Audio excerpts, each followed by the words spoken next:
It doesn't get easier, you get tougher. Pain is inevitable, but suffering is optional. It ain't about how hard you hit.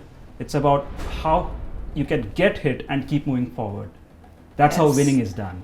हमी लाश है और है कातिल हमी जी हुजूरी बगावत भी है, हमी घुट के जीने की आदत भी है.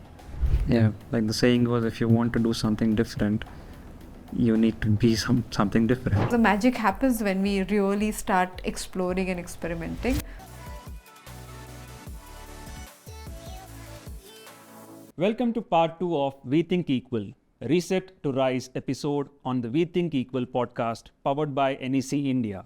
In part 1, we explored the importance of mental wellness and growth mindset.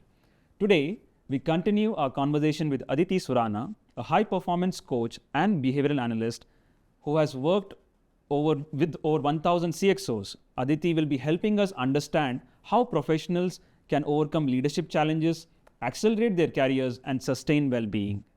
At NEC, We Think Equal is not just an initiative, it's a mindset that drives our commitment to inclusion and diversity. Aligned with our purpose, orchestrating a brighter world, We Think Equal transcends boundaries of geography, culture, and background, advocating for equality and equal opportunities for all. Through this podcast, we address key challenges that impact us both professionally and personally, offering actionable insights for growth and positive change. Aditi, welcome back. We loved the conversation so much that we called you for part 2. So you work with some of the brightest minds in the industry, and I'm excited to dive deeper into today's conversation about resetting, rising, and thriving in our careers and lives. Thank you so much. I'm really excited to take this journey deeper. Let's get into the trenches, Aditi. Let's begin with the tough one. When you're faced with a difficult boss, unclear expectations, or even an unhealthy team environment, how can professionals stay focused, protect their peace of mind without shutting down or reacting emotionally? So if you are in a toxic environment, or if you feel that people around you are very, very focused on only their gains, not paying attention to other people, in that context, I would recommend that it has to change. I think in the previous episode, we spoke about you're not a tree, you can move. I love that line that you said.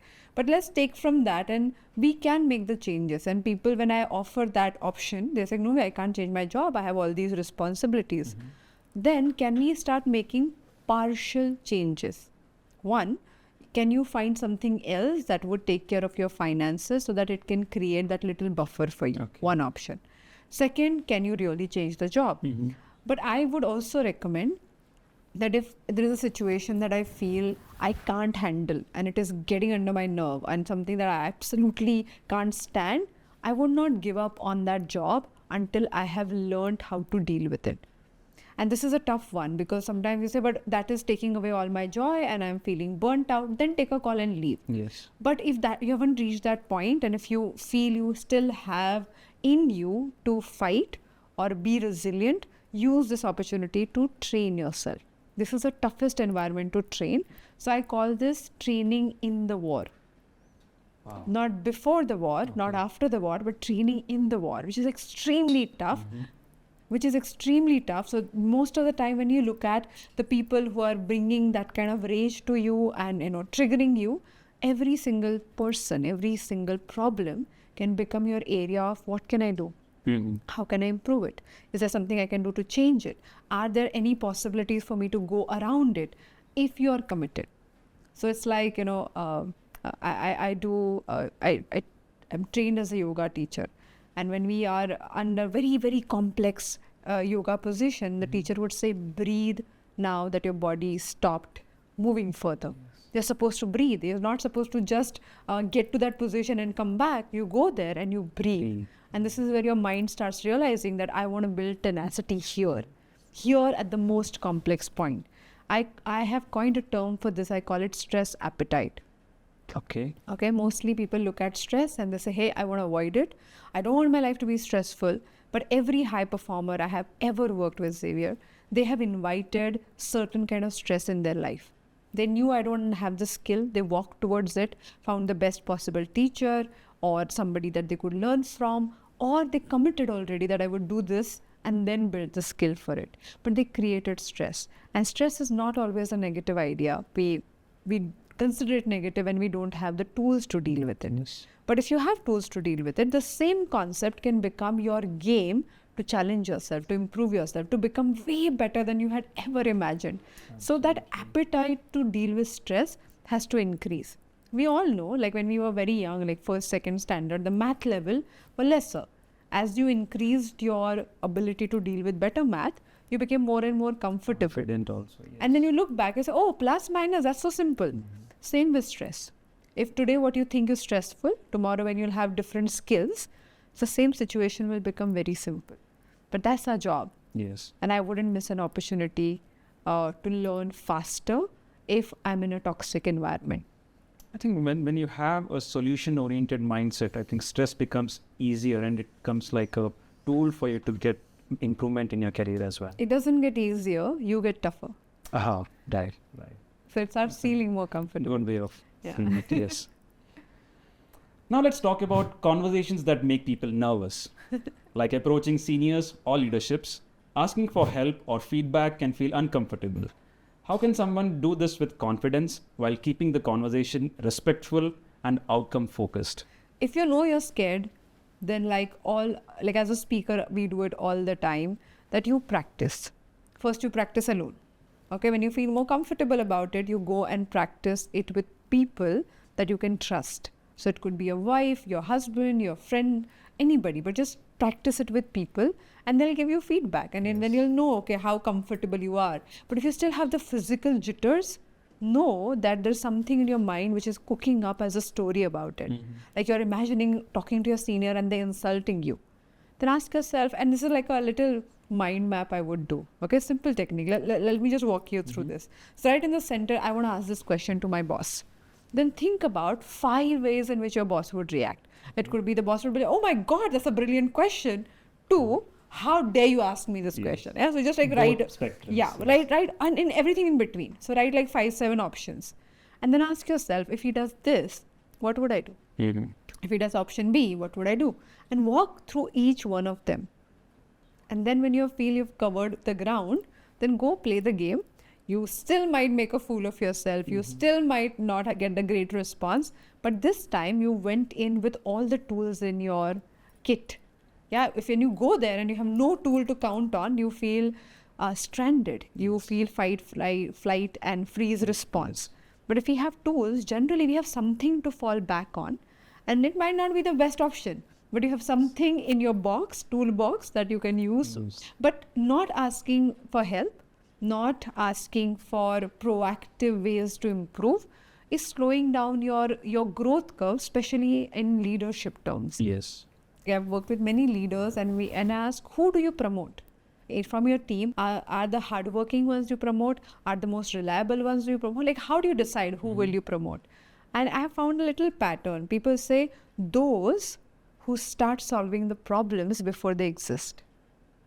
Okay, they preempt it. Preempt it. If I have a question about a system that I can improve, and if I want to go and ask for it, or if I want help because I want to do better than what I'm doing right now. So these people are proactively looking for where they can take the organization or where they can go personally. That is a great quality in a leader. Wonderful. Yeah. One of my managers in my career, they recommended this book called Crucial Conversations. It's by 4 authors.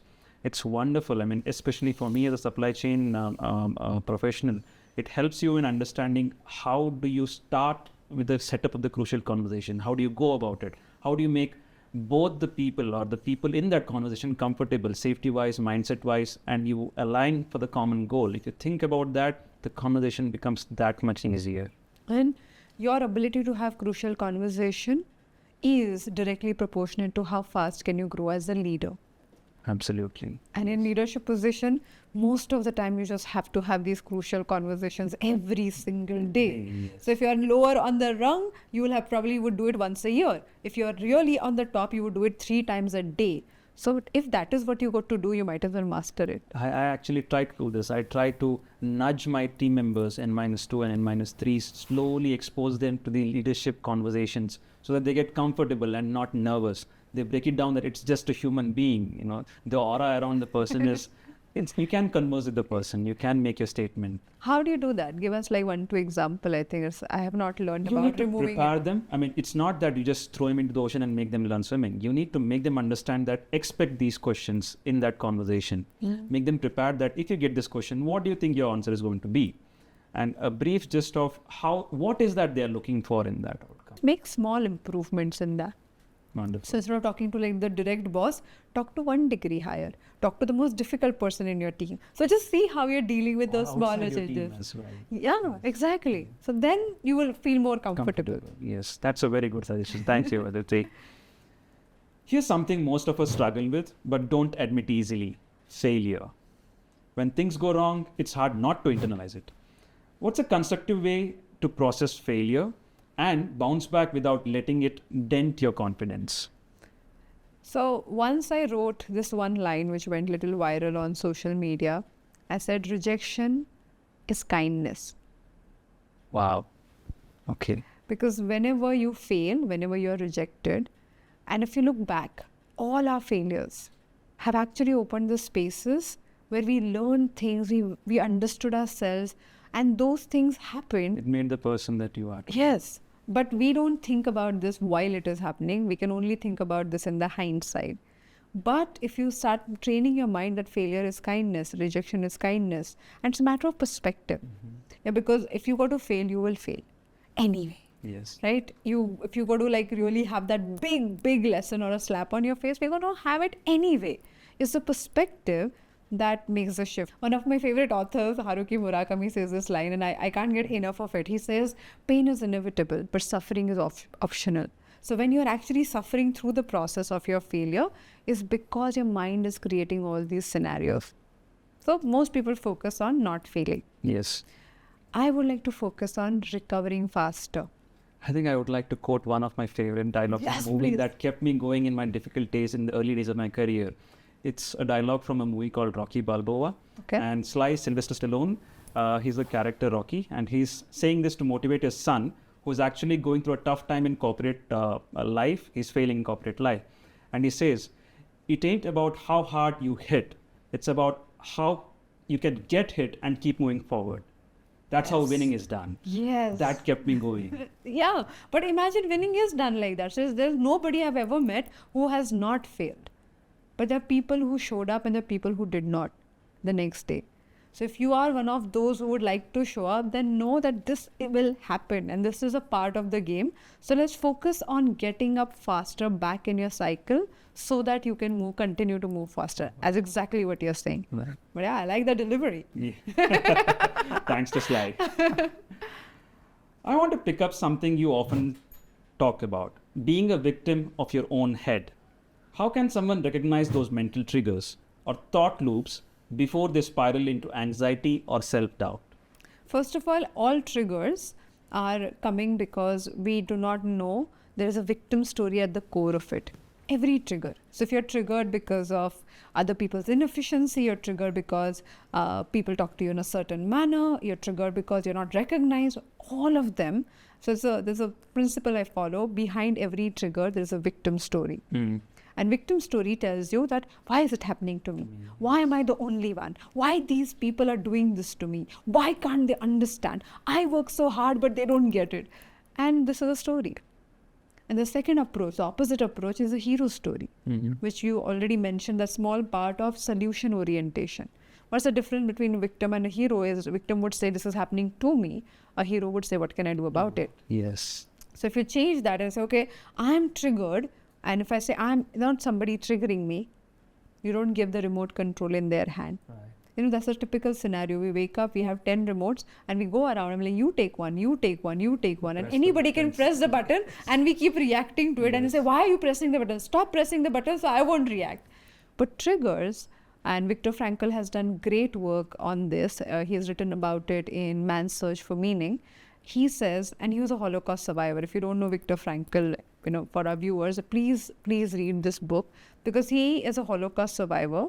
He was a psychiatrist who lost his entire family in front of his eyes, being a Jew in that era. And he realized that when people were in the concentration camp, They should have been unhappy, he says. They should have, lost the zest for life. Gloom, right, yes. But they were not.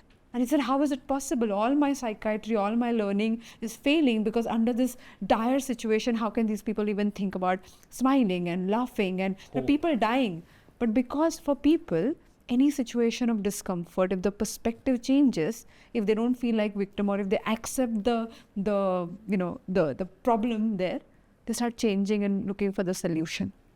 For instance, all of us during the lockdown in the pandemic, we found ways to keep ourselves engaged, be happy, work out from that limited resources, deal with people we hated, or like be at home stuck, which we can't imagine otherwise.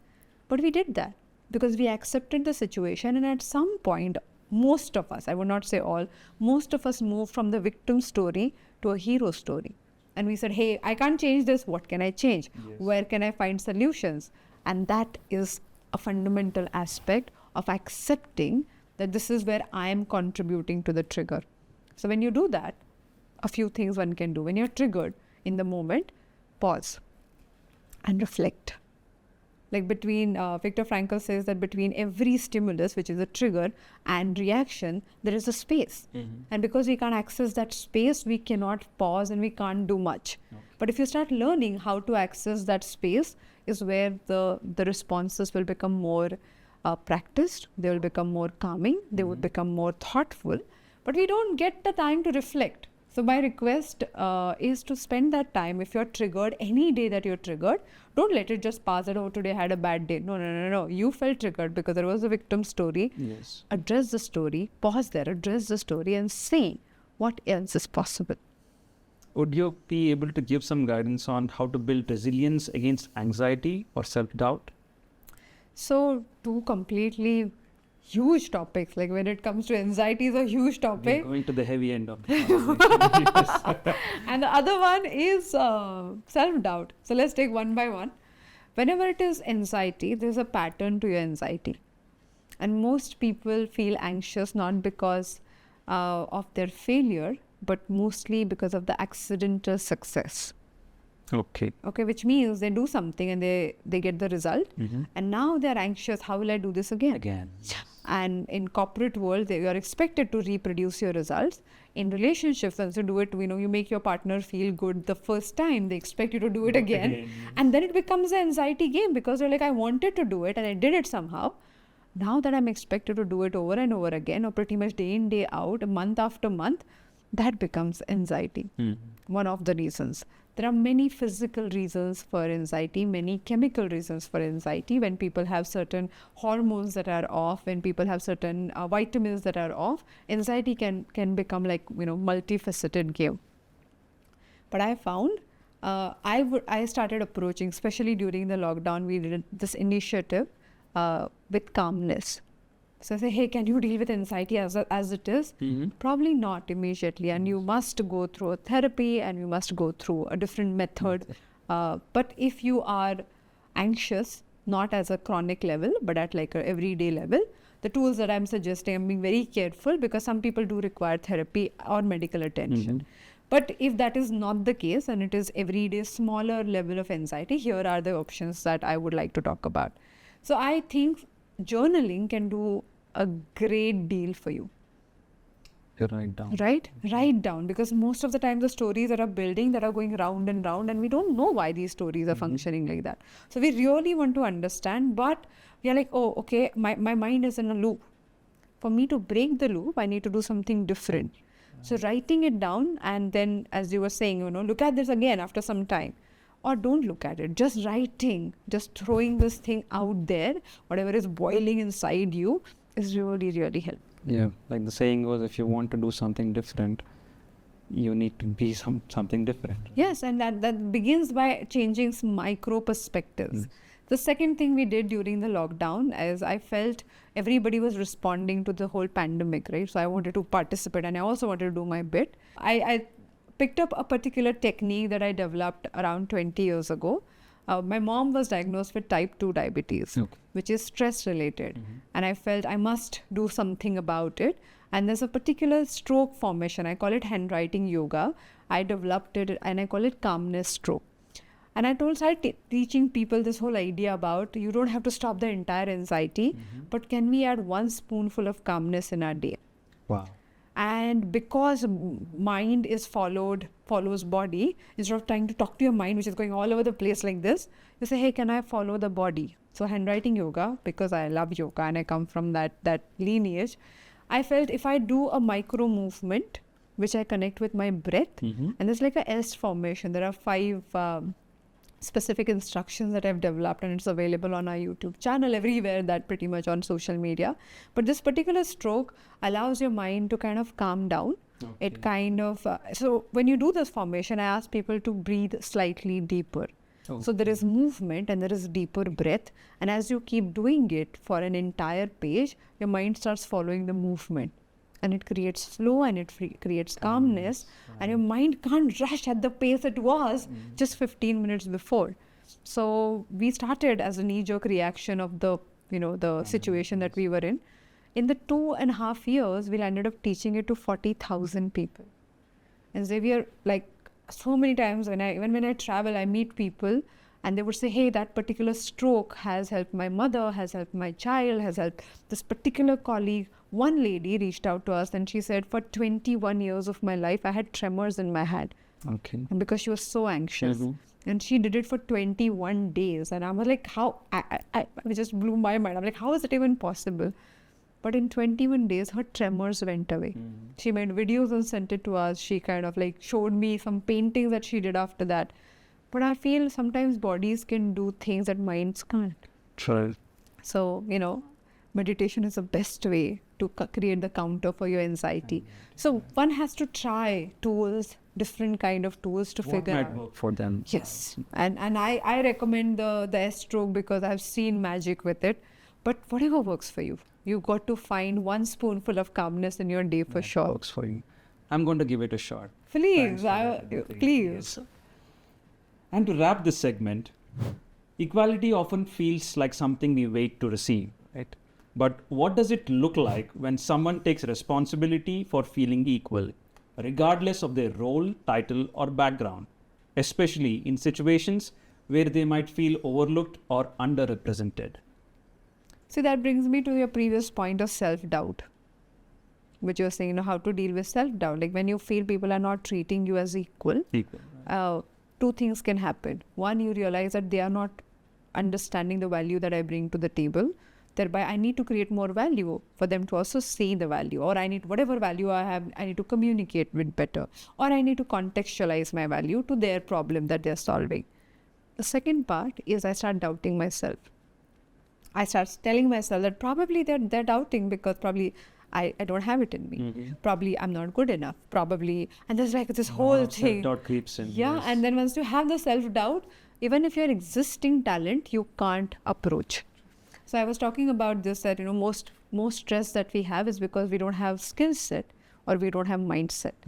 Self-doubt is taking away the mindset. You might have the skill right there, but you can't use it because you don't have the mindset to claim that. So it is difficult, no doubt, and it is a lot to do with where we come from and our conditioning.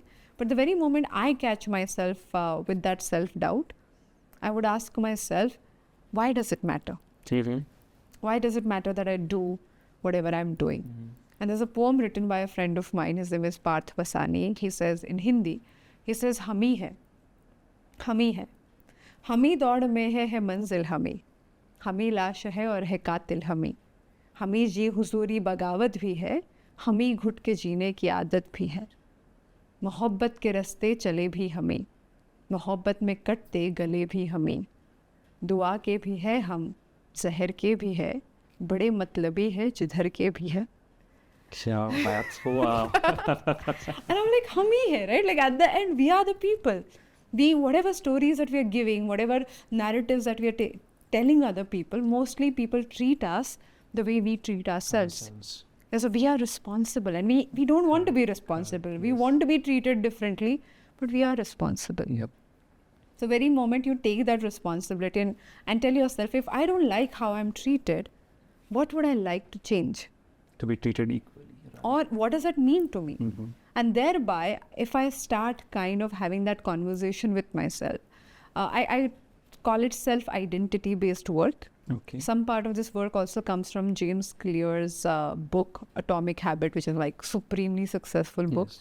So he says that if I want to become somebody tomorrow, instead of waiting for the achievement to happen, can I just ask myself, can I start casting a vote in that direction where people can see what I can see about myself? For example, he says if you want to be a published author one day, then you will become that published author one day. But to become a writer, I can write every day. Right. So when I start writing every day, I reinforce my idea that if I'm writing, if I'm casting a vote to the idea of writing every single day, I will have the possibility of becoming a published author. But if I don't do anything about it, and if I only say, hey, but how will I become? And they're not seeing me as an author, but they don't value me and they don't understand me, what action am I taking? Right. If I continue to take action, and if in smaller ways I keep growing, today they might not take me seriously, tomorrow they might not. But how is it possible that I have gathered the skill set required and have gathered this ability to claim myself? How is it possible? Yes. So being dyslexic, I struggle to speak. And it doesn't sound like that because 4-5 years ago, I decided to become a podcaster. Okay. I still have the photos and videos of the day when I was first recording. And I know it's your first podcast and you're doing fabulous.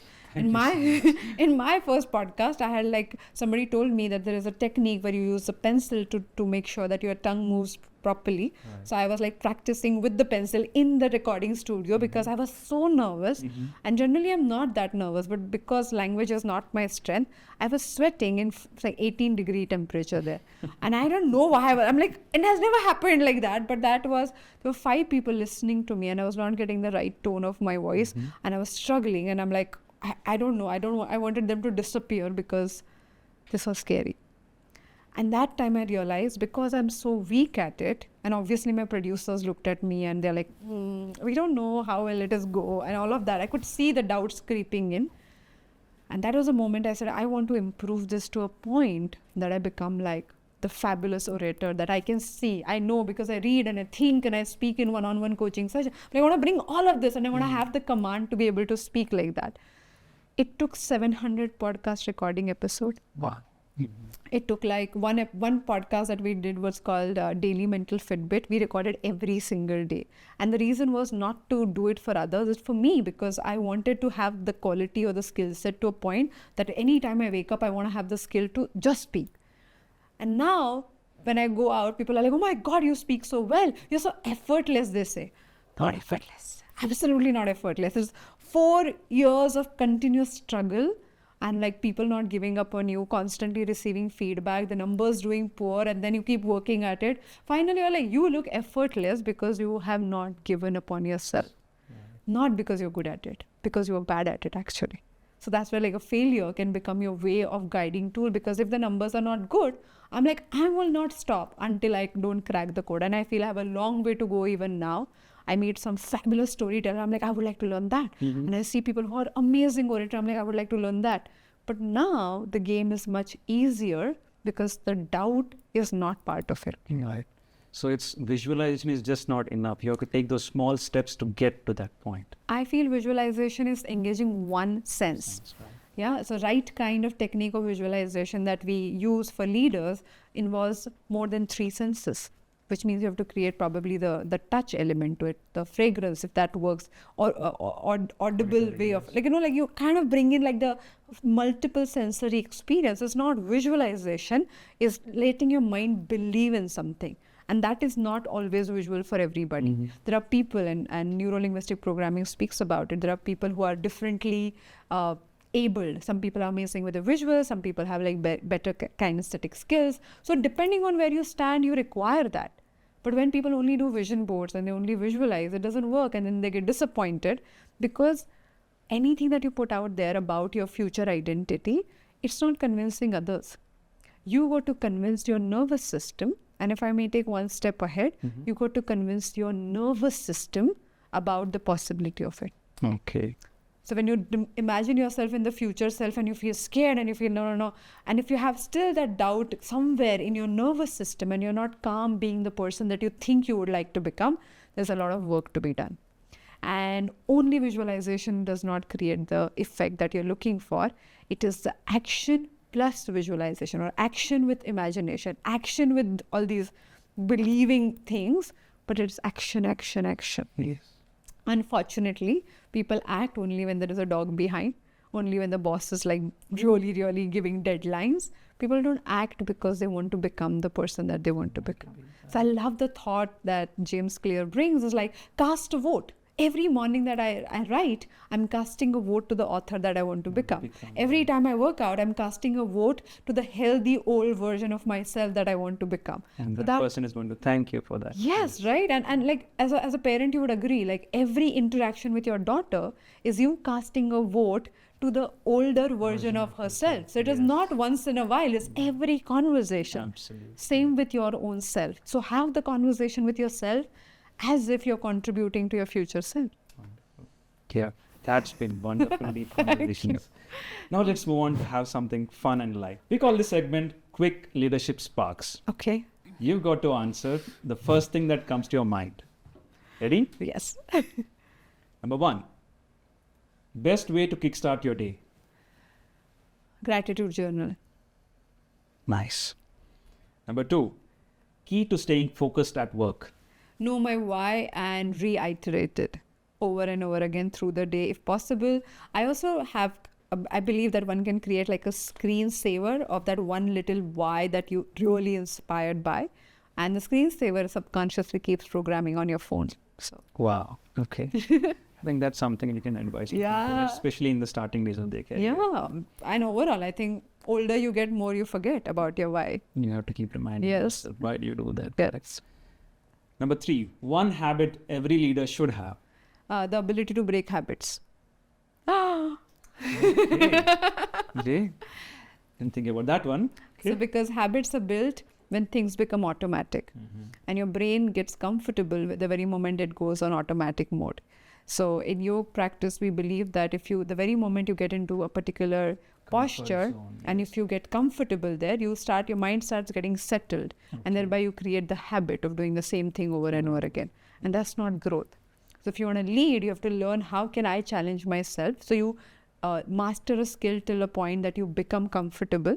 So you do it every day until you become comfortable. That looks like a habit. So people will say, oh, you're walking, you're running every day, that's your habit. No, it is what I'm striving for. The very moment I learn that level, then I challenge myself with something else, and little bit more, and little bit more. So it's not habit. It is rather my commitment to repeat action until I learn something, Yes. and then I would change something. So it's like trying to be comfortable with being uncomfortable. Yes, exactly that. As I spoke in the previous episode, if you haven't heard it, please listen to this again. But I spoke about any joy of activity comes from how involved you are with it. Yes. So most habit formations make you disconnected, and people remain uninvolved in that thing. That's not helpful. If you're involved, even small thing can show you great results. But if you're not involved and you're just doing it for the heck of it, it won't work. Difficult. Okay. Fourth, how do you handle stress at work? By knowing the markers. Like before the stress actually comes, there are multiple markers that body and mind is giving you, but we keep ignoring it. You know, like before people have like a big health concern, the body has told them multiple ways, you know, your sleep is gone, your stomach is not okay, your like, you know, hair is falling, but we just keep ignoring, and then you have like big situation, like sudden heart And attack. then doctor says and you listen then. And right, and suddenly, like I live by the beach in Bombay, and every morning you wake up, there are very old people who look in pain and they're walking.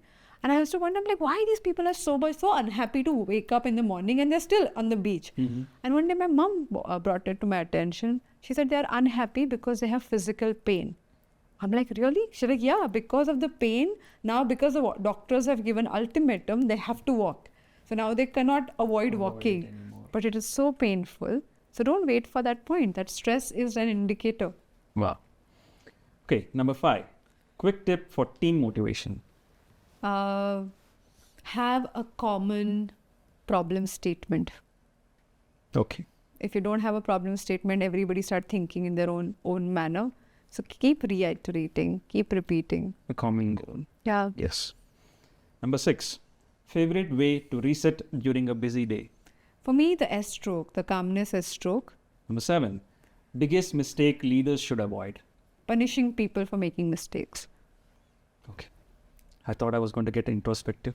Have not made that mistake. Okay. No, but it's like, for example, if you make a big deal of other people's mistakes, you create an environment where you frown upon mistakes.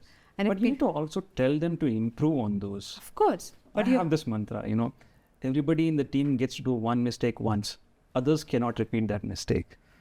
oh my God, how? Because they have to learn from that mistake. But how do you monitor that? It's up to them. See, it's individual. It is just something that helps them to see As and a learn mantra. from others. Yeah, but exactly. But for example, if you say that, oh, that one mistake everybody must learn from, Yes. and if you encourage that, if there is conversation around it, and if you also reward people for the learnings that they've had, they'll feel more comfortable about failing and showing up. Yes. Okay. 8th one. One trait that makes a great leader. Learnability. And there's a concept called elite learning. Okay. Elite learning means when you start something, you reach the point of kind of getting mastery over it. Before you reach maturity, you start the next learning curve. Yes. And then you start the third learning curve. So your learning curve is very steep because every single time you feel you got something, you start the next thing. So you don't wait for the and that I see leaders are so hungry to learn newer things. So Park. Thank you for that. Number 9. What's essential for work-life balance? I don't believe in work-life balance. So I believe there's a line by Alain de Botton. Let me scratch that out. Alain de Botton says that anything that is worth fighting for will imbalance your life. And then you bring the balance again, but that will imbalance your life, something else. So it's constantly, it's like cycling, right? You go off balance, then you kind of get the balance and you go off balance. So if you be focused, if balance becomes your objective, then you stop living. So it's like a sinusoidal curve. Right? So you have to you have to do something, be crazy enough, be committed enough, be experimental enough to go off balance, knowing that I can bring the balance back. Right. But I see people are so busy balancing that they stop experimenting and they stop trying new things, and they have like a set routine that I would do Monday to Friday, and Saturday I would go and go to this club, and Sunday I would watch this Netflix. They just do not get out of that because they want to have a balance. But balance is not the objective. Balance probably is like the outcome. Okay, the last one. Best piece of career advice. It's a tough one because at different stages I have received different career advice. But one thing is courage over comfort. Okay. All-time favorite, because if you do not challenge yourself, life will slap you in the face and people will challenge you and all thing will happen. But if you are committed to say, hey, am I comfortable? I'm going to be more courageous to try something else. And I think that has really, really worked well for me. Courage over comfort. That's better than get out of your comfort zone. That's much better. No, you shouldn't get out of your comfort zone if it doesn't matter. Like again, the motive behind the action is so much more important. So if I know that something I'm doing that will lead to what I really want to become, then I will be more courageous about it. So comfort is not a bad idea. It's just... Thanks a lot, Aditi. That was a lot of fun. Thank you. And thanks for being such a great sport. Thank you. So Aditi, thank you for this insightful conversation today. You've given us valuable tools for managing challenges, cultivating a growth mindset, and prioritizing mental wellness. All key elements for thriving in both our personal and professional lives. Thank you for having me. I never expected our conversation to go so much in depth, and I think I really, really enjoyed. I want to make a small request if you're watching this, the whole two-part series. Every single tool that we have discussed comes from my experience with leaders and first-time managers and people who kind of struggle with it on a daily basis. So promise yourself that you will practice and put any one of the tools into action, at least for 1 month. Because the magic happens when we really start exploring and experimenting. So that's my small request. And thank you so much. Pleasure. Thank you, Aditi. The We Think Equal podcast is all about sparking conversations that matter, ones that encourage us to reflect, reset, and rise to our potential. It's not just about changing how we think, but also how we act in the world to create more inclusive spaces for everyone. To our listeners out there, we hope this conversation leaves you feeling empowered to take charge of your own path forward. Until next time, stay true to your journey and keep thinking equal.